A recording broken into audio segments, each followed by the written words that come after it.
আরজিকর কাণ্ডে এবার পুলিশকে ডেডলাইন বেঁধে দিলেন মুখ্যমন্ত্রী তথা পুলিশ মন্ত্রী মমতা বন্দ্যোপাধ্যায়। 7 দিনের মধ্যে মামলার কিনারা যদি না হয় তাহলে সিবিআইকে দিয়ে দেব, মুখ্যমন্ত্রী এমনটাই বলেছেন। নিরাপত্তা রক্ষী ছিল, তা সত্ত্বেও কিভাবে এমন ঘটনা ঘটলো বুঝতে পারছি না। কিছুক্ষণ আগেই মুখ্যমন্ত্রী মমতা বন্দ্যোপাধ্যায় তিনি নিগৃহীতা, নির্যাতিতা, খুন হয়ে যাওয়া চিকিৎসকের পরিবারের সঙ্গে দেখা করলেন, বাবা মায়ের সঙ্গে কথা বলেছেন তিনি, এবং তিনি আশ্বাস দিয়েছেন ফাস্ট ট্র্যাক কোর্টে ফাঁসির আবেদন তারা জানাবেন। দ্রুত রহস্যের কিনারা হবে।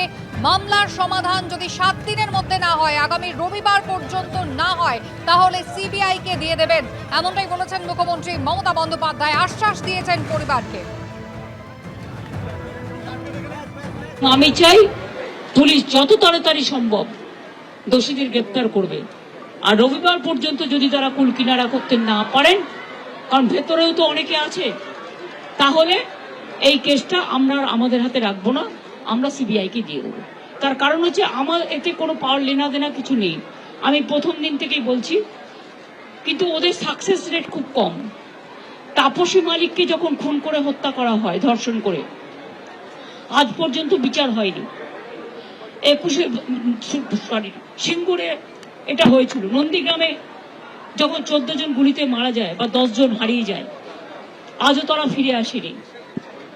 এই কেসগুলো সব সিবিআইয়ের হাতে ছিল। রিজায়নের কেসও ছিল, একটা কেসেরও বিচার হয়নি। এমনকি রবীন্দ্রনাথ ঠাকুরের নোবেল প্রাইজ চুরি হয়েছিল, সেই কেসটাও ছিল, মানুষ কোনো বিচার পায়নি।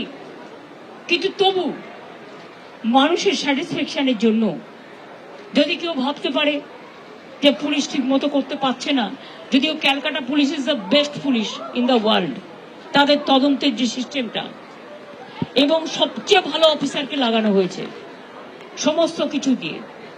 আমরা রোববার পর্যন্ত সবাইকে ডাকবো, আমাদের পুলিশ ডাকবে। 7 দিনের সময়সীমা বেঁধে দিয়েছেন মুখ্যমন্ত্রী মমতা বন্দ্যোপাধ্যায়। আগামী রবিবার পর্যন্ত এই মামলার কিনারা যদি না হয়, রহস্যের সমাধান যদি না হয়, তাহলে সিবিআইকে দিয়ে দেবেন তদন্তভার, এমনটাই জানিয়েছেন মুখ্যমন্ত্রী।